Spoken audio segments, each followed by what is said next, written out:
Cricket ஃபேன்ஸுக்கு வணக்கம். So இவ்வளோ நாள் ஆர்சிபி என்ன மிஸ்டேக் பண்ணிட்டு இருந்தாங்க, சிஎஸ்கே எப்படி அதை பர்ஃபெக்டாக யூட்டிலைஸ் பண்ணி என்ன பண்ணணுமோ அதை பண்ணி சக்ஸஸ்ஃபுல் ஃப்ரான்ச்சைஸாக இருந்திருக்காங்க. இது ஒரு சிஎஸ்கே ஃபேன்ஸுக்கும் இல்லை ஆர்சிபி ஃபேன்ஸுக்கும் நடக்கக்கூடிய சண்டையும் கிடையாது.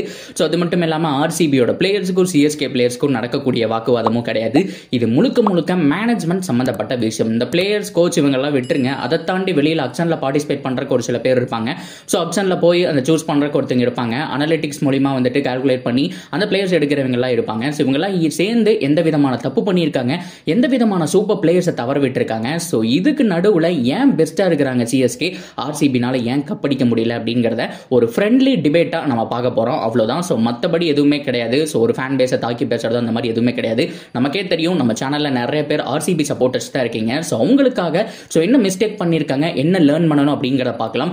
அது மட்டும் இல்லாமல் ஆர்சிபி சிஎஸ்கே நடுவில் ஏகப்பட்ட சண்டை இருக்கு. ஆனால் சிஎஸ்கே போட்ட இந்த ஒரு ட்விட்டுக்கு அப்புறம் உண்மையாலுமே இவ்வளோ நாள் நம்ம சிஎஸ்கேவையா திட்டிட்டு இருந்தேன்னு சொல்லிட்டு அவ்வளோ ஆர்சிபி ஃபேன்ஸ் வந்துட்டு சந்தோஷமா பாராட்டிட்டு இருக்காங்க. அப்படி என்ன சிஎஸ்கே ஃபேன்ஸ் வந்துட்டு அந்த ட்விட்டை போட்டிருக்காங்க, இன்ஸ்டாகிராம்லேயே போட்டிருக்காங்க. அவ்வளோ பெரிய போஸ்டா, அது என்ன ஏது அப்படிங்கிற எல்லாத்தையும் கம்ப்ளீட்டாக இந்த வீடியோவில் பார்த்து தெரிஞ்சுக்கலாம். அதுக்கு முன்னாடி ஃபர்ஸ்ட் டைம் சேனலுக்கு வரீங்கன்னா மறக்காம சப்ஸ்கிரைப் பண்ணி சப்போர்ட் பண்ணுங்க. அப்போ தான் அப்படி எல்லாருமே எங்களை வந்து சேரும். சரி வாங்க வீடியோ கூட போகலாம். ஃபர்ஸ்ட் ஆஃப் ஆல் ஆர்சிபி உண்மையாலுமே most dangerous team in IPL அப்படின்னு தான் சொல்லணும். அவங்களே டேஞ்சர். அது மட்டும் இல்லாமல் மற்ற எல்லாருக்குமே டேஞ்சரஸ் டீம். அந்த அளவுக்கு பவர்ஃபுல் பிளேயர் ஒவ்வொருத்தரை வச்சிருந்தாங்க. ஒரு கிறிஸ் கெயில், ஒரு ஏபிடி வில்லியர்ஸ், ஒரு விராட் கோலி. ஸோ அதை தாண்டி ஏகப்பட்ட பேர் சொல்லிக்கிட்டே போயிட்டு இருக்கலாம்.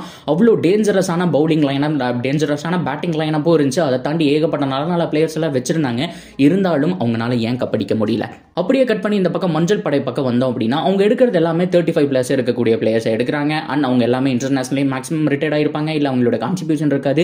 இப்படிப்பட்ட பிளேயர்ஸை எடுத்தும் எப்படி சக்சஸ்ஃபுல்லாக உருவாக்குறாங்க. இதுக்கெல்லாம் காரணம் என்ன அப்படின்னா முழுக்க மேனேஜ்மெண்ட். இந்த பக்கம் ஆர்சிபி பண்ணக்கூடிய விஷயம் என்ன தெரியுமா, இந்த அக்ஷனுக்கெல்லாம் வராங்களே அவங்களுடைய முதல் கோணலே முற்றிலும் கோணல். அக்ஷனில் பர்ஃபெக்டாக பார்ட்டிசிபேட் பண்ண தெரியறதில்லை அப்படிங்கிறதான் நிதர்சனமான உண்மை. இப்போ கெயில் கூட பார்த்தீங்கன்னா அவங்க அக்ஷனில் எடுத்த பிக் கிடையாது. ஸோ அவர் வந்துட்டு அந்த டிரான்ஸ்ஃபர் விண்டோ மூலியமா தான் வந்து சேர்ந்தாரு. அவங்களுக்கு அது சூப்பராக அமைஞ்சு போச்சு. ஆனால் அக்ஷனில் முழுக்க புவராக பர்ஃபார்ம் பண்ணியிருக்காங்க. ஃபார் எக்ஸாம்பிளுக்கு சகலை வந்துட்டு மெகா அக்ஷனில் அவங்க ரிலீஸ் பண்ணிட்டாங்க, எடுத்துடலாம்னு சொல்லிட்டு ரிலீஸ் பண்ணிட்டாங்க. ஆனால் சகலை அன்பார்ச்சுனேட்லி அவங்க எடுக்கவே இல்லை, எடுக்கவும் முடியல. சரி ஓகே, சகலை விட்டுட்டீங்க, அது பிரச்சனை இல்லை. அவருக்கு பதிலாக சூப்பரான ஒரு ரிப்ளேஸ்மெண்ட் பிளேயர் எடுக்கணும் இல்லையா. ஸோ இன்னைக்கு வரைக்குமே சகலுக்கு ரிப்ளேஸ்மெண்ட் யார் அப்படிங்கிற மாதிரி தான் ஒரு பியூரான ஸ்பின்னர், பியூரான இந்தியன் ஸ்பின்னர். மறக்காதீங்க, நீங்க யாரும் அசரங்கான்னு சொல்லிட்டு வந்துடாதீங்க. நான் சொல்றது இந்தியன் ஸ்பின்னர்ஸ் யாரையுமே அவங்க எடுக்கல. அதுக்கப்புறம் இதுதான் நிதர்சனமான உண்மைன்னு சொல்லணும். சகல் முதல் கொண்டு ஏன் ரிலீஸ் பண்ணாங்கன்னு தெரியல. பட் இருந்தாலும் வாய்ப்பு கிடைச்சா நான் போயிருப்பேன் அப்படிங்கிற மாதிரி தான் சொல்லிட்டு இருக்காரு. ஆர்சிபி ஃபேன்ஸே எதனால ரிலீஸ் பண்ணாங்க அப்படிங்கிறது இன்னும் வந்துட்டு கேள்விக்குரியதா இருக்கு. மேனேஜ்மெண்ட் கிட்ட என்னதான் பிரச்சனை அப்படின்னு தெரியல. மேட்ச் வின்னிங் பவுலருங்க அவரே. கிட்டத்தட்ட ஒரு ராஷித் கான் எப்படி ஒரு ஃபாரின் பிளேயர்ல வேல்யூவோ நமக்கு கிடைச்சா எந்த டீமும் விட மாட்டாங்களோ ஆக்ஷன்ல வந்தா, ஸோ அதே மாதிரி வேல்யூ சகலுக்கு இருக்கு. ஆனா அவங்க விட்டுட்டாங்க. ஸோ அதுதான் வந்துட்டு நிதர்சனமான உண்மை. ஸோ அதே மாதிரி இந்த ஆக்ஷன்லேயே பார்த்துருப்பீங்க, ரொம்ப போரான பர்ஃபார்மன்ஸ் அப்படிங்கிறத பண்ணாங்க. பிகாஸ் வந்துட்டு பேட் கமின்ஸுக்கு சம்பந்தமே இல்லாம போனாங்க. திடீர்னு பார்த்தோம் அப்படின்னா சம்பந்தமே இல்லாம ஒரு பிளேயருக்கு போயிட்டு இருந்தாங்க. அல்சாரி ஜோசப்பை 10 கோடிக்கு மேலே எடுத்தாங்க. தப்பில்லை, நல்ல பிளேயர் தான். பட் இருந்தாலும் 5-6 தான் மேக்ஸிமம் பிரைஸ். 4 கோடி வந்துட்டு எச்சாதான் கொடுத்துருக்காங்க. ஸோ அது மட்டும் இல்லாமல் டாம் கரன் வந்துட்டு பேஸ் பிரைஸ்ல நல்ல பிக்கு தான், அதில் வந்துட்டு தப்பே கிடையாது. அவ்வளோ பிரைஸ்ல அவர் வந்துட்டு ஓகே அப்படிங்கிற மாதிரியான பிளேயர் தான். ஆனால் இன்ஜுரி கன்சர்ன் நிறைய இருக்கக்கூடிய பிளேயருங்க அவரெல்லாம் பார்த்து யூஸ் பண்ணோம். ஆனால் எடுத்ததுக்கு அப்புறம் அவங்களோட நேரமா என்னமோ மறுபடியும் இன்ஜுரி வந்துருச்சு. இப்போ 3 மாசம் ரெஸ்ட் அப்படிங்கிற மாதிரி சொல்லிட்டாங்க. ஸோ அவங்க எடுத்ததுலேயே வந்துட்டு ட்ரேட் விண்டோவில் பண்ண கிரீன் தான் நல்ல பிக். 17 கோடி ரொம்ப ஓவர் அப்படின்னாலும் ஓகேப்பா, அடுத்த ஒரு 10 வருஷத்துக்கு கூட சர்வை பண்ணுவான் பையன் அப்படிங்கிற மாதிரி எடுத்த ஒரு பிக் அப்படின்னா கிரீன் தான். ஸோ மற்றபடி ஏகப்பட்ட இடத்துல மதுசங்காவை மிஸ் பண்ணிட்டாங்க, காட்சி, இவங்க எல்லாருமே மும்பை இந்தியன்ஸ் அழகா ஒரு 15 கோடியில் நபி, மதுசங்கா அண்ட் காட்சி 3 பேரை வாங்கிட்டு போனாங்க. ஆனால் ஆர்சிபி கிட்ட 23 கோடி இருந்துச்சு. அந்த 15 கோடியில் அழகா நீங்க நபி வந்துட்டு பார்த்தீங்கன்னா கண்டிப்பா ஆர்சிபிக்கு தேவையான பிளேயர். என்ன மாதிரி அடிக்கிறாரு, இப்போ பொழந்து கட்டிட்டு இருக்காரு. ஆப்கானிஸ்தானுடைய சீனியர் பிளேயர். இப்போ நடந்த சீரீஸ்ல கூட பார்த்துருப்பீங்க. ஸோ கம்மியான பால் கிட்டத்தட்ட 20 பாலுக்கு 40 ரன் அந்த மாதிரிலாம் அடிச்சிட்டு இருக்காரு. நல்ல ஒரு டெரிஃபிக் ஃபார்ம்ல இருக்காரு. பவுலிங் எக்ஸ்ட்ரானரியா இருக்கு. இப்போ அசரங்காக்கு ரிப்ளேஸ்மெண்ட் தான் நபி எடுத்துருக்கலாம். ஆனால் அதை பண்ணவே கிடையாது. இப்போ வரைக்கும் ஃபாரின் ஸ்பின்னர், பியூரான ஸ்பின்னர் அப்படிங்கிறது கிடையாது. பியூரான ஸ்பின்னிங் ஆல்ரவுண்டரும் கிடையாது அப்படிங்கிறதா நிதர்சனமான உண்மை. இந்த மாதிரி ஏகப்பட்ட விஷயங்களை பார்த்தோம் அப்படின்னா ஆர்சிபி கோட்டை விட்டுட்டாங்க. அப்படியே கட் பண்ணி போனோம்னா சிஎஸ்கே ஏன் சக்சஸ்ஃபுல்லாக இருக்காங்க அப்படின்னு கேட்டிங்கன்னா ஃப்ரீடம். 2 டீமுக்கு நடுவில் இந்த அக்ஷன் இதெல்லாமே தாண்டி ஃப்ரீடம். இப்போ Shivam Dube and Moeen Ali, Shane Watson இவங்க எல்லாருமே எங்கிருந்து வந்தவங்க, ஆர்சிபியிலிருந்து வந்த பிளேயர்ஸ் தான். ஆனால் எங்கே இடம் கொடுக்கணுமோ அங்கே கொடுத்தாங்க. மொயின் அலி நீ 1 டவுனில் போய் ஆடுப்பா, இல்லை 1 டவுனில் இல்லையா, ஸோ அந்த இடத்துல வந்துட்டு நீ ஸ்கோர் ரேட் வந்துட்டு ஏற்றுறதுக்கு இன்னும் டைம் இருக்கு அப்படின்னா நீ 4th டவுனில் போய் ஆடு அப்படிங்கிற மாதிரி ஒரு ஃப்ரீடம் கொடுத்தாங்க. உங்ககிட்ட இருந்து நாங்கள் எதிர்பார்க்கறது ஒரு 25-30 ரன் தான். அண்ட் பவுலிங்கை பொறுத்த வரைக்கும் நீ கண்டிப்பாக 11ல் இருப்ப அப்படிங்கிற மாதிரி இடம் கொடுத்தாங்க. அண்ட் சிவம் தூபேவை ராட்சசன் மாதிரி உருவாக்கி வச்சிருக்காங்க. 2020க்கு அப்புறம் அவருடைய பேட்டிங் அப்படிங்கிறது செம்மையாக இம்ப்ரூவ் ஆயிருக்கு. சாரி 22க்கு அப்புறம் நல்லாவே பண்ணியிருக்காருங்க.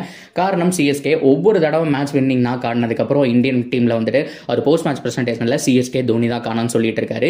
ஸோ நம்ம சொல்கிறது கிடையாது, அவரே சொல்கிறாரு. ஸோ அந்த அளவுக்கு கான்ஃபிடென்ட் கொடுத்துருக்காங்க. நீ போய் தைரியமாக சுத்துப்பா, நீ வந்துட்டு உன்னோட பொசிஷனுங்க ஸ்டேட்டில் ஆடு, மேக்ஸிமம் ஸ்டேட்டில் ஆடு, வீல் ஆட கற்றுக்கோ, லாங் அண்ட் லாங் ஆஃப் அடி அப்படிங்கிற மாதிரி சொல்லி தந்தாங்க. அண்ட் ஷேன் வாட்சனை ஓப்பனராக போட்டு ஒரு சீசன் வின் பண்ணாங்க. 2வது சீசன் வந்துட்டு ஃபைனலில் ஒரு உசுரை கொடுத்து ஆடினாருங்க, ரத்த ஒழுகுழுக. அந்த அளவுக்கு சிஎஸ்கே தான் அவருக்கு பிடிச்ச ஃப்ரான்ச்சைஸாக மாறிடுச்சு.